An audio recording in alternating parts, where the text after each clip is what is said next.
Então vamos a meditar na palavra do Senhor. Peço que abram na segunda carta aos Coríntios, capítulo 4. E vamos continuar onde tínhamos parado.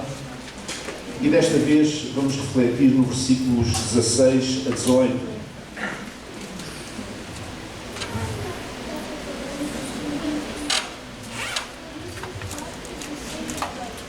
E a palavra do Senhor diz assim: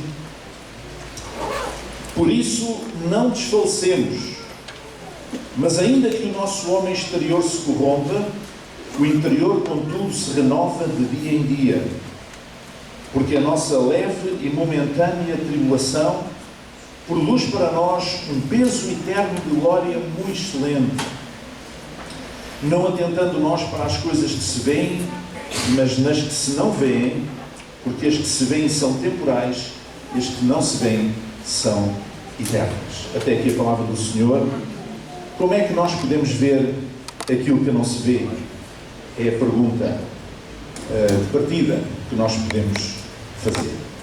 Como é que nós podemos ver aquilo que não se vê? Parece um paradoxo, um mistério, mas a palavra de Deus explica isso. Nós no domingo passado falámos aqui sobre como o apóstolo Paulo escrevia aos Coríntios, encorajá-los nas lutas do dia a dia, porque aquilo que importa não é tanto aquilo que nós sentimos, mas é aquilo que nós queremos, e especialmente aquilo que Deus diz. Não é o que tu sentes que importa, é aquilo que Deus diz. Se tu és um filho de Deus, se tu creres em Deus, se tu creres na sua palavra, então aquilo que é importante é aquilo que Deus diz, não é aquilo que tu sentes. E aquilo que tu sentes também é importante, mas não é o mais importante. O mais importante é aquilo que Deus diz. Porque de facto nós não andamos por aquilo que sentimos, mas andamos nem pelo que vemos, mas andamos por aquilo que queremos. Andamos por fé, como diz o apóstolo, e não por vista. Não é? Porque se andássemos por vista, aqueles que andam por vista andam atrás de muita coisa que no fundo os desilude completamente. Mas quem anda por fé não é confundido. Falámos da batalha dos sentimentos, como somos seres humanos e, portanto, vulneráveis, e como chegam a nós todos os tipos de sentimentos, desde sentimentos impuros, com os quais temos que lidar, mas também sentimentos negativos, que se refletem sobre outras pessoas, raiz de amargura, inimizade, enfim, mas também aqueles sentimentos negativos que muitas vezes se refletem sobre nós mesmos, que nós sentimos sobre nós, contra nós, digamos assim, e nós temos que aprender a lidar com eles também. Agora, o que a palavra de Deus diz a partir daqui é que nós não desfalecemos, diz no versículo 16, apesar das lutas não desfalecemos. Nós falámos aqui, cantámos aqui o corinho, desanimados, não, né? Nós não desfalecemos, mas ainda que o nosso homem exterior se corrompa, o interior, contudo, se renova de dia em dia. Então, é preciso uma renovação interior. É preciso que nós nos renovemos constantemente. Porque diz que ainda que o homem exterior se corrompa, nós somos, o processo de envelhecimento físico é normal, é inevitável, é o que é. Nós somos seres humanos, temos um ciclo de vida, temos uma fase em que nascemos, depois somos crianças, crescemos, somos adolescentes, atingimos a idade adulta, atingimos a meia-idade, atingimos a terceira idade, envelhecemos e depois partimos um dia. Portanto, isto é o ciclo de vida, o natural ciclo de vida. E, portanto, isso é normal. É normal que, à medida que os anos vão avançando, que o nosso homem exterior se corrompe, que o nosso corpo vá perdendo capacidades. Mas a questão que o apóstolo Paulo diz aqui é que no nosso interior nós podemos renovar-nos. É por isso que nós encontramos pessoas com uma idade avançada e que são jovens de espírito, nós costumamos dizer. Um jovem de espírito não é um tipo que se veste como se tivesse 20 anos. Não é um tipo que se veste como se tivesse... Não é alguém que quer fazer o mesmo que um rapaz de 15 anos faz. E não é isso. Sermos renovados, ser o espírito renovado é outra coisa. É termos a capacidade do sonho, a capacidade da expectativa, a capacidade da esperança, que muitas vezes as pessoas perdem quando chegam a uma certa idade. porque já viveram muito, porque já se sentem um pouco quebrados, digamos, no seu corpo, porque acham que já não têm expectativas, que já não esperam muito da vida, mas o nosso espírito pode ser jovem, renovado em Deus. Nós precisamos de nos renovar interiormente. E porquê? Porque a nossa mente precisa de ser constantemente limpa. E porquê é que precisa de ser constantemente limpa? Precisa de ser limpa da sujidade circunstancial, da sujidade do momento. Quando, não é por acaso que nos tempos bíblicos havia um escravo nas casas ricas, em que quando a casa, o senhor da casa, a família recebia uma visita, não é, que queria honrar, então o escravo ia lavar os pés logo de início àquela pessoa. E além de ter um efeito, uma certa massagem, digamos assim, um certo alívio, enfim, de caminhar por aquelas estradas de pedras, de poeira e enfim, de ter os pés cansados, enfim, apesar disso, há o aspecto da limpeza. A limpeza, o bem-estar que decorre de ter os pezinhos lavados depois de uma caminhada com água e com alguma coisa que tirasse a sujidade e, portanto, com certeza que a pessoa se sentiria muito melhor. E nós precisamos também de lavar, digamos, a nossa mente. Porque no nosso dia-a-dia, na vida cotidiana, nós somos sujos constantemente por aquilo que vemos. Somos sujos constantemente por aquilo que ouvimos. Basta abrir a televisão. Basta abrir a televisão. Eu tenho observado, eu raramente vejo um telejornal da hora nova, nas principais televisões. Porquê? Porque, para mim, aquilo não são notícias. Aquilo é uma mistura de notícia, de espetáculo, de propaganda, é muita coisa junta, não é informação propriamente. Nem sei se há algum país no mundo que faça um noticiário como os nossos de hora e meia ou mais. E então fazem diretos, quando não há nada para dizer, inventam, enchem chouriços, como eu costumo dizer, e a gente passa algum tempo. Eu não tenho paciência, prefiro ler as notícias na internet, nos jornais da internet ou coisa do género, ou ver no Canal 2, que é uma coisinha curta, ao fim do dia. Portanto, porque nós olhamos para aquilo, qual é o alinhamento dos telejornais? O que é que eles põem no princípio? Aquilo tem a ver com mortes, com vigarices, com coisas feias, com coisas que não edificam nada. Dir-me-ão, bom, mas eles não estão lá para edificar as pessoas, estão para informar. Pronto, então informem, mas informem. Digam aquilo que se passa no mundo, não é? Não digam apenas as coisas que não prestam, não falem apenas das maçãs podres, falem das coisas boas também que acontecem. Mas isso não chama público. Pois é, o problema é esse. As pessoas gostam de sangue, de facas e alguidares e histórias destas e não sei o quê. Pois, se gostam, não deviam gostar. Mas isso é o estado em que o mundo se encontra, não é?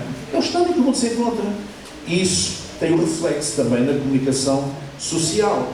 E nós que vivemos neste mundo, que não estamos fora do mundo, como Jesus disse, pediu ao Pai para não nos tirarmos do mundo, mas para nos guardarmos do mal, para nos guardar do mal, nós temos que nos guardar também a nós mesmos. Então precisamos começar a ver mais coisas que nos edificam, que não nos sujam, que não nos tornam impuros, digamos assim, que não de ouvir e ver coisas que sejam menos destrutivas. E por isso nós precisamos renovar a nossa mente. Agora você veja, uma pessoa que passa os dias a ver a CMTV, vou dizer, sim. Estava a pensar se havia de dizer ou não, mas a CMTV, por exemplo, que é o Jornal do Crime, né? Ou outras coisas do género, que não abre a palavra de Deus, que não tem um momento com Deus, que não ora a Deus, eu pergunto, quando chegar ao fim do dia, como é que está a cabeça daquela pessoa? A precisar de uma grande lavagem. Mas não é por fora, é por dentro. Se houvesse uma coisa, se a cabeça se pudesse lavar por dentro, aqui a gente tinha aqui uma máquina para ligar um tubo para lavar a cabeça por dentro. Não é? Então nós precisamos de renovar a nossa mente, de limpar a nossa mente da sujidade circunstancial, da sujidade do momento, porque caso contrário nós vamos acumulando resíduos, nós vamos acumulando impurezas, nós vamos acumulando aquilo que não presta, e começamos a pensar da maneira como as pessoas fizeram aquelas coisas pensam. E começamos a sentir da mesma maneira como aquelas pessoas que cometeram aqueles crimes pensam, sentem. E não é isso que nós queremos, porque nós somos filhos de Deus. Não somos filhos das trevas, somos filhos da luz. Glória ao nome do Senhor. Então nós precisamos renovar a nossa mente. Mas não precisamos só de renovar a nossa mente. Nós precisamos de atualizar a nossa mente, que é uma coisa diferente. E isto já não tem a ver com o circunstancial, mas com o estrutural, com aquilo que é de fundo. O que é que isto significa, atualizar a minha mente? Quer dizer que eu não posso ficar apenas naquele leitinho racional que fala o apóstolo sobre os novos convertidos. Eu não posso ficar apenas naquele leitinho. Há dias estava a falar com o meu irmão aqui da igreja. Ele estava-me a dizer que há muitos crentes que não conhecem nada de Jesus. A única coisa que, se perguntarmos a eles quem é Jesus, dizem: Jesus morreu por mim e pelos meus pecados, pronto. Mas Jesus não é muito mais do que isso. Não é? É muito mais do que isso. O que é que nós sabemos sobre aquilo que Ele disse? O que é que nós sabemos sobre aquilo que Ele fez? O que é que nós sabemos sobre o tempo do Cristo encarnado, viver entre os homens, e que está descrito nos Evangelhos? Nós não olhamos para aí, só pensamos na cruz, na salvação dos nossos pecados. Não pensamos que Ele, além do nosso Salvador, também quer ser o nosso Senhor, o Senhor da nossa vida. Pensamos apenas num passe de mágica, como dizia o Rolf há pouco. Pronto, eu já aceitei Jesus, já sou uma nova criatura. Isso é a teoria. Agora falta o resto. Então, e o resto? E a partir de agora? Nós precisamos nos converter a Deus todos os dias. Não precisamos de salvação todos os dias, mas precisamos nos converter a Deus. Isto é, nos tornar parecidos com Cristo a cada dia. E eu só me torno parecido com uma pessoa quando eu conheço aquela pessoa, quando eu ouço falar, quando eu vejo como é que ela age. E só posso fazer isso se tiver intimidade com Cristo e a sua palavra. Então nós precisamos não apenas de limpar a nossa mente daquilo que nos suja, da sujidade deste mundo, mas também precisamos de atualizar a nossa mente, para nós não sermos eternamente crianças de leite, para nós começarmos a comer alimento mais sólido, para nós começarmos a entender como Deus funciona. Amém? Não ficarmos apenas como criancinhas. As crianças têm capacidades para entender até um certo nível. Não conseguem compreender a partir daí. Não têm estrutura para isso. E é por isso que eu digo que isto é uma questão estrutural. A mente do cristão precisa de ser atualizada, precisa de ser desenvolvida, e esta renovação só vem através da comunhão com Deus e com a sua palavra. E com a aprendizagem que nós fazemos na igreja quando estamos uns com os outros. Porque nós aprendemos uns com os outros. É que aprendemos coisas boas e coisas menos boas. Mas as coisas menos boas também nos ensinam. Ensinam aquilo que nós não devemos fazer. Amém? Nós podemos dizer a uma criança pequena: olha, não mexas no fogão. Vou dar outro exemplo. Não mexas no ferro dentro de bar. Ele está quente e depois faz dogóis. Ele sabe logo o que é isso. Nunca fez um dogói assim que se lembre. E então um dia vai lá e depois dedinhos no ferro dentro de bar, está quente. Quem é que foi? Foi um dos meus filhos, não digo qual foi. Pronto. Estava com os dedos. E eu garanto-vos que ele nunca mais pôs os dedos no ferro dentro de mar. Porquê? Porque ele aprendeu. Ele atualizou os seus conhecimentos. A partir daqui, nunca mais. Aprendeu. E nós não precisamos de experimentar as coisas más para as aprender, se nós tivermos um espírito humilde. Uma coisa é uma criança, outra coisa é uma pessoa adulta, que não precisa de cometer determinadas asneiras na vida para aprender que aquilo tem graves consequências e que aquilo não se faz. Alguns adultos, mesmo assim, não aprendem. Não é? Mas nós devíamos aprender com os outros, com as experiências dos outros. Antigamente havia muito na igreja o hábito de haver testemunho. Não é? As pessoas davam um testemunho e contavam um pouco da sua vida sem Cristo e depois, ou alguma experiência da sua vida com Jesus.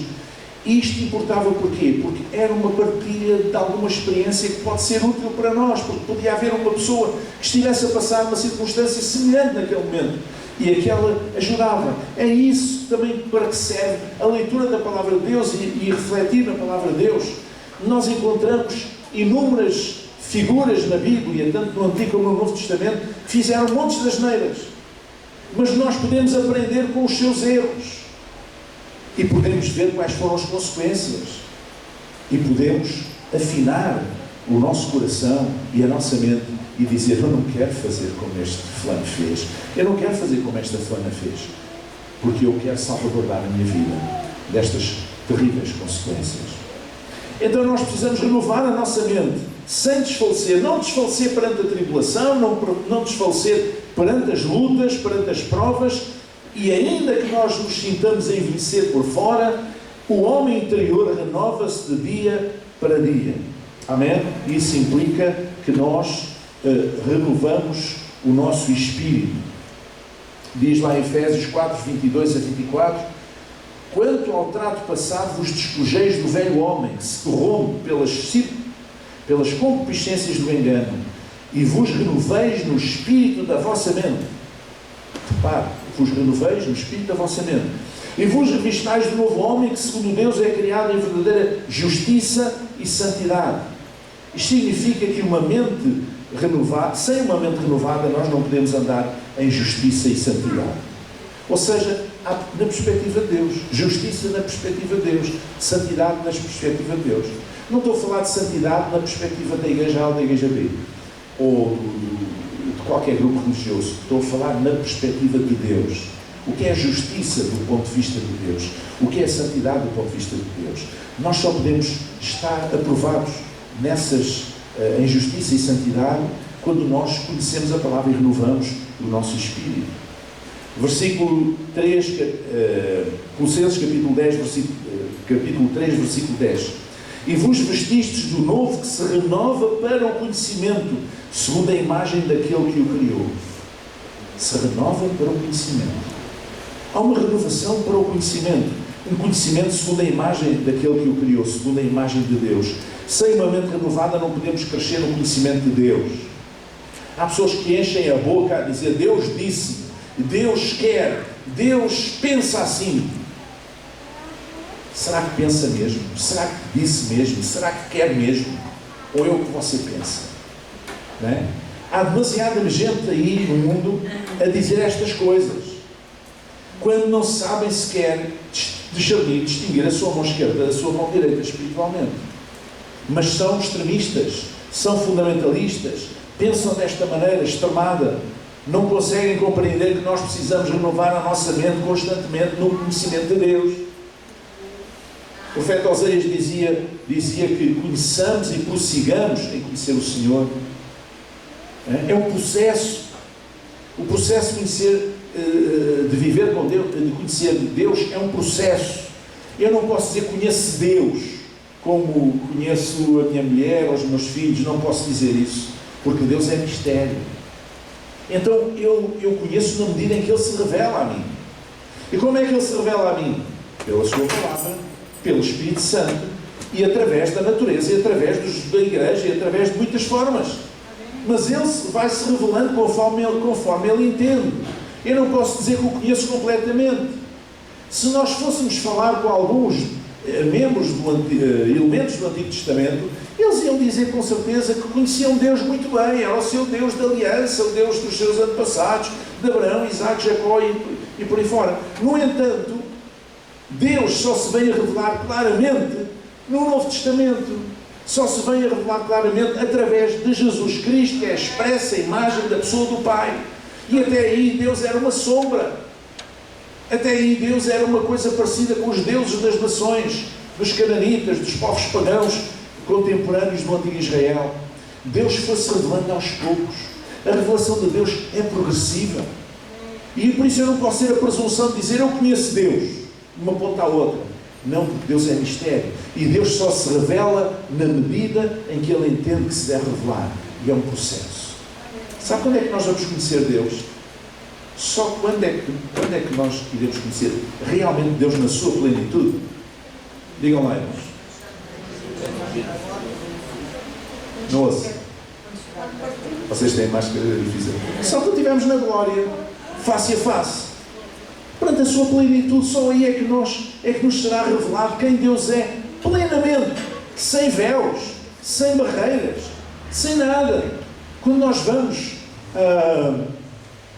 ao quadro da morte de Cristo, os evangelistas escrevem que o véu do templo que separava o lugar santo, o lugar santíssimo, se rasgou de alto a baixo. Isto é um símbolo de que Deus revela-se em Jesus, através da morte expiatória de Cristo, se revela completamente agora ao mundo. Agora o mundo pode ver em Jesus o caráter de Deus e pode ver na sua obra salvífica, a sua obra de salvação, o que é que Ele vai fazer. E havia como que um véu que não deixava ver para o lado de lá. E enquanto nós estivermos nesta condição humana, nós não vamos conseguir ver Deus completamente. Portanto, ninguém diga que conhece Deus de uma ponta à outra. Diga, eu estou a conhecer Deus. Eu conheço Jesus como meu Salvador e estou no processo de conhecer Deus. E para esse crescimento no conhecimento de Deus, nós precisamos renovar a nossa mente. E precisamos renovar a nossa mente porque o espírito do mundo é contrário ao espírito de Cristo. A lógica do mundo é contrária à lógica do mundo, do reino de Deus. A filosofia deste mundo é contrária à lógica do reino de Jesus. E, portanto, os conceitos que nós temos são muitas vezes opostos àqueles que nós deveríamos ter. Quando Jesus começou o seu ministério público, ele foi junto a um monte, na encosta de um monte, e começou a falar a uma multidão que o seguia, milhares de pessoas.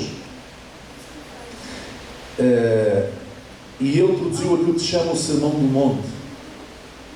E aquele Sermão do Monte era chocante.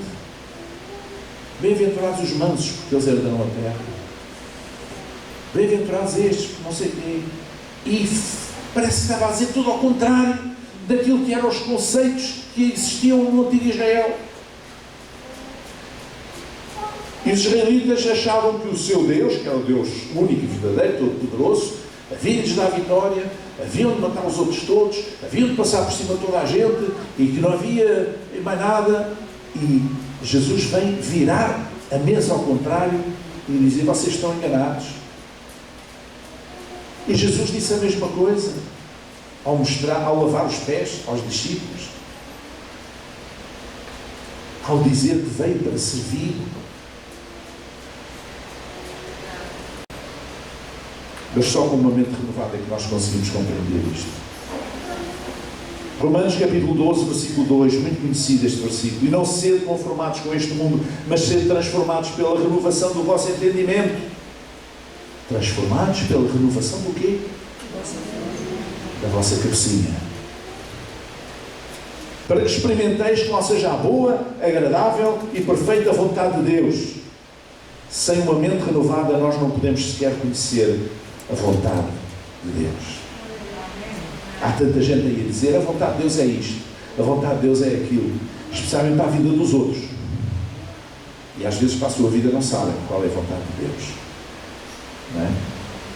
Mas temos que ter a mente renovada para conhecer a vontade de Deus, que já sabemos que é boa, agradável e perfeita. Amém? Havia aí um grupo religioso que quando alguém saía, juntavam-se, davam as mãos e amaldiçoavam aquela pessoa em oração.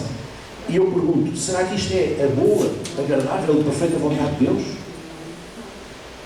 Deus não é abençoador? Nós não somos chamados para sermos fatores de bênção? Somos. Portanto, há muita gente que fala na vontade de Deus sem a conhecer, enche a boca com a vontade de Deus sem a conhecer, mas nós precisamos de renovar o nosso entendimento para saber qual é a vontade de Deus. E devemos começar pela nossa própria vida antes de dar ditates na vida dos outros. E depois disso no versículo 17, muito interessante, que a nossa leve e momentânea tribulação, o apóstolo Paulo não nega que há uma tribulação, que eles na igreja de Corinto estavam a passar por uma tribulação. Ele não nega, mas ele diz que é uma tribulação leve e momentânea. Leve porquê? Porque quando Cristo está connosco, toda a tribulação se torna mais leve. Amém? Quando Ele está connosco, tudo se torna mais leve, todas as lutas se tornam mais leves. E quando nós olhamos em perspectiva, depois de passar por ela, então vimos que ela era passageira, que era momentânea. Quando estamos no meio da tribulação, não sentimos assim, porque sentimos na nossa carne. Mas quando depois passamos e dizemos graças a Deus, como é que eu consegui passar por isto? Esta fase da minha vida foi um momento, foi um período de tempo, foi um momento. Nossa leve e momentânea tribulação. A tribulação é momentânea, é verdade, mas o peso de glória é eterno. Porque o versículo continua e diz: porque a nossa leve e momentânea tribulação produz para nós um peso eterno de glória muito excelente. Agora deixem-me dizer, eu fui ver em duas traduções inglesas o que é que quer dizer muito excelente, o peso eterno de glória muito excelente. Numa diz, para lá de qualquer comparação. Um peso de glória que não tem comparação. E outra diz, um eterno peso de glória trabalha para nós. Ou seja, a tribulação trabalha para nós, prepara para nós um peso de glória eterno. Coisa fantástica. Quando nós estamos numa tribulação, nós nunca pensamos que aquilo é para o nosso bem, que tem alguma coisa positiva, que nos vai acrescentar alguma coisa, seja em que perspectiva for. Não, nós só pensamos no negativo, sempre sentimos o negativo, dói-nos. Mas aqui diz que essa leve e momentânea tribulação produz para nós um eterno peso de glória muito excelente, sem comparação, que trabalha para nós. Mas eu fui ver a palavra produz, a nossa leve e momentânea tribulação produz para nós o peso de glória. Produz. E o tradutor podia ter optado por produz, ou para cumpre em nós o eterno peso de glória, ou realiza em nós o eterno peso de glória, ou cria em nós o eterno peso de glória, ou desenvolve em nós o eterno peso de glória, ou prepara para nós o eterno peso de glória, ou conquista para nós o eterno peso de glória. Amém? Então, irmãos, não é só a tribulação, como diz o apóstolo, produz a paciência, e depois vai dar a esperança. Não é só, produz em nós um eterno peso de glória. E finalmente gostava de falar de um outro aspecto que está no versículo 18 e que diz, e que fala acerca do nosso olhar, da traição, daquilo que eu chamo de traição do olhar. Nós somos tantas vezes atraiçoados pelo nosso olhar, por aquilo que se vê, por um olhar, por uma expressão do rosto, por um gesto, por um objeto. Quando nós olhamos, tantas vezes somos enganados, tantas vezes somos atraiçoados. Certamente vocês já viram aquelas imagens chamadas ilusões de óptica. Às vezes são fotografias, às vezes são outro tipo de imagens que nós vemos, ou impressas, ou em vídeo, assim, que parece uma coisa e afinal não é. E isso engana-nos. E muitas pessoas são levadas ao engano sob interpretações de uma simples fotografia numa perspectiva, vista de uma perspectiva que não corresponde realmente à realidade. Há muitos casos assim. Mas também podemos citar o caso dos ilusionistas, aqueles que tiram o coelho da cartola e de um lenço tiram uma flor e um buquê de flores e não sei. Como é que ele faz aquilo? É uma ilusão. Ele não criou aquilo. O nosso olhar enganou-nos. Há formas, é uma ilusão do nosso olhar, é uma ilusão de ótica. E, portanto, nós somos muitas vezes enganados pelo nosso olhar. E diz aqui, não atentando nós nas coisas que se veem, mas nas que se não veem. Porque as que se veem são temporais e as que se não veem são eternas.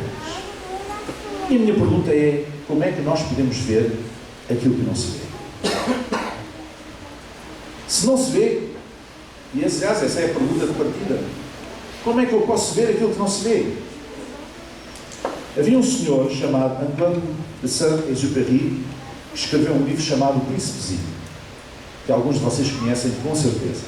O príncipezinho. É uma história para crianças, mas acho que também é aplicável a adultos.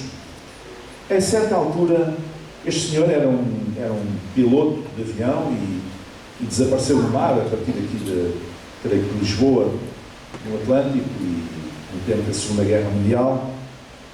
Não era um grande escritor, não foi conhecido como um grande escritor, mas escreveu este livro, e este livro realmente foi um marco na história da literatura. O príncipezinho. E a certa altura ele diz: só se vê bem com o coração. Só se vê bem com o coração. O essencial é invisível para os olhos. Só se vê bem com o coração. Aquilo que é essencial não se vê com os olhos. O verdadeiro, o que realmente importa, e o espiritual, é o espiritual e não o material. Amém? E o povo diz: quem vê caras, não vê corações. Mas como é que se pode ver aquilo que não se vê? Não é difícil. O segredo é ver com os olhos da fé. Com os olhos da fé. O meu olhar enquanto ser humano é baseado em quê? É baseado na minha experiência de vida. Não é? Se nós formos ver o olhar de todos nós, é diferente um do outro sobre determinados acontecimentos. Porque se nós projetássemos aqui um filme com determinadas ações reproduzidas, essas ações iam ter um impacto, uma ressonância diferente em cada um de nós. Ok? As pessoas, por exemplo, tinham um pai bêbado, que lhes dava grandes tareias quando eram crianças. Se nós reproduzíssemos aqui uma cena, com certeza sentiam uma ressonância interna diferente de uma pessoa como eu, que tinha um pai, nunca viu o pai bêbado, e um pai que nunca lhe bateu. Não é? E quem diz isto, todos os exemplos que vocês quiserem. Então o nosso olhar é condicionado pela nossa experiência de vida.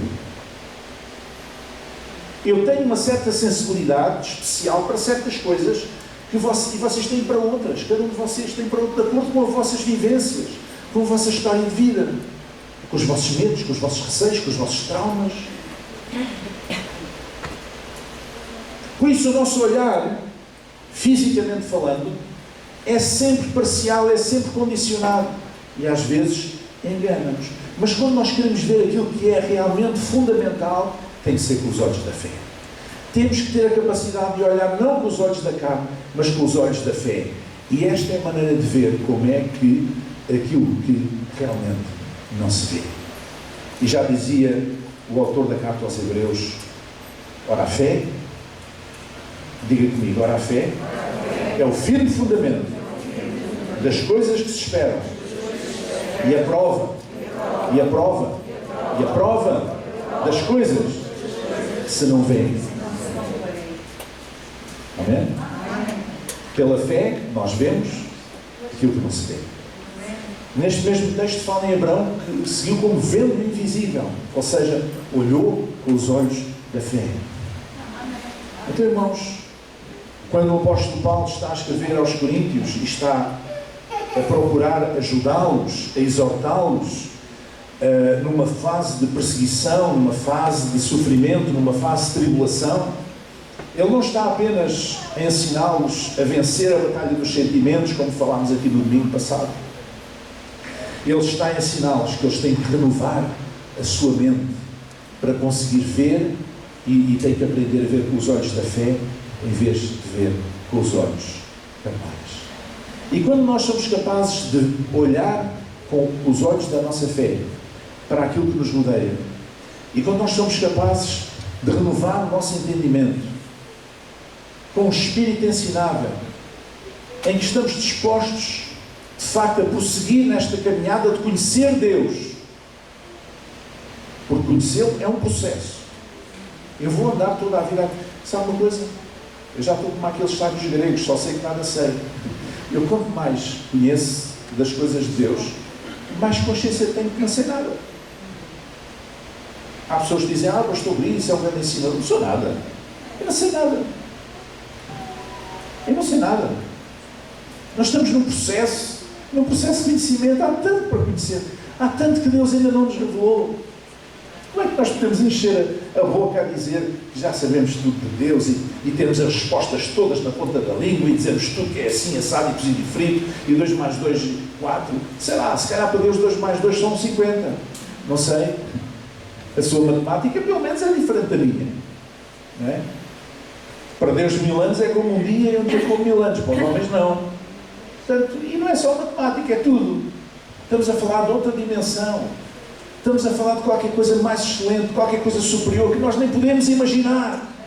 E por isso eu digo que só um dia, na sua presença, nós podemos, na sua plenitude, ver quem Deus é realmente. Uma revelação completa, sem véus, sem filtros, sem condicionalismos religiosos, sem condicionalismos das tradições, sem nada que nos impeça e vê-lo-emos face a face. Senhor nosso Deus e Pai, nós te agradecemos pela tua palavra e te agradecemos por esta bendita esperança, Senhor, que nós temos no nosso coração de que verdadeiramente vamos ver face a face um dia, Senhor, e tudo nos será revelado completamente, sem filtros, sem véus, sem nada que nos impeça de poder ver as coisas como são, de poder ver a tua imensa glória, Senhor. Bendito seja o teu nome. Te agradecemos, Senhor, porque nos tens chamado a renovar a nossa mente, Senhor, a renovar o nosso entendimento, Senhor, para que possamos prosseguir neste processo, nesta caminhada de conhecer cada vez mais e mais, estarmos mais próximos de Ti, Senhor. Bendito seja o Teu nome, Senhor. Ajuda-nos a limpar a nossa mente das impurezas do dia-a-dia. Ajuda-nos a atualizar a nossa mente, Senhor, para que possamos crescer na fé e no conhecimento da Tua palavra, Senhor. Oh Deus, ajuda-nos a olhar com os olhos da nossa fé, Senhor, a ver mais aquilo que não se vê, aquilo que é invisível, Senhor, do que aquilo que se pode ver, Pai. Em nome de Jesus, em nome de Jesus, em nome de Jesus. Te agradecemos pela Tua presença, Senhor. Te agradecemos por ser quem és. Bendito seja o Teu nome. Te agradecemos por esta oportunidade, Senhor, de nos revelares a cada momento, especialmente através de Jesus Cristo, Senhor, quem Tu és, Senhor, a Tua natureza. E quanto mais nós conhecemos, Senhor, mais apaixonados nós ficamos, Senhor,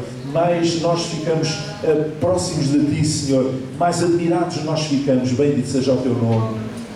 Ajuda-nos a conhecer, Senhor, a ter consciência da nossa condição humana, a ter consciência que enquanto estivermos nesta condição, Senhor, nesta carne, Senhor, nós não vamos nem conhecer plenamente, e tantas vezes vamos falhar, Senhor, mas sabemos que temos um Deus que nos ama, que temos um Salvador que é o nosso intercessor, que intercede por nós junto do Pai, à direita do Pai, intercede por nós, e por isso, Senhor, temos um Deus de perdão e de misericórdia e de renovação, e um Deus que nos restaura, um Deus que restaura e um Deus que dá nova oportunidade, Senhor. Bendito seja o Teu nome. Ajuda-nos a viver de acordo com a fé, Senhor, que decorre da Tua palavra, Senhor. Com a fé que uma vez foi dada aos santos, com a fé que nós recebemos, Senhor. Ajuda-nos a caminhar na fé, a falar em fé, a pensar em fé, Senhor. E, sobretudo, Senhor, a olhar o mundo à nossa volta através dos olhos da fé, Senhor. E vermos o mundo como Jesus Cristo o veria se estivesse aqui em carne e osso, Senhor. Ajuda-nos a ser as mãos, os pés de Jesus, os ouvidos de Jesus e os olhos de Jesus, Pai. Em nome de Jesus, Pai, nós oramos. Amém. Amém. Amém. Glória a Deus. Glória a Deus. Vou chegar em pé. Assim. E abra a sua boca e comece a glorificar o nome do Senhor. Comece a glorificar em voz alta o nome do Senhor. Que esta casa se encha de louvor. Diga, Senhor, obrigado por aquilo que Tu és. Obrigado pela Tua bênção, Senhor. Obrigado, Tu és um Deus glorioso. Obrigado, Tu és um Deus de amor, de misericórdia. És um Deus de compaixão.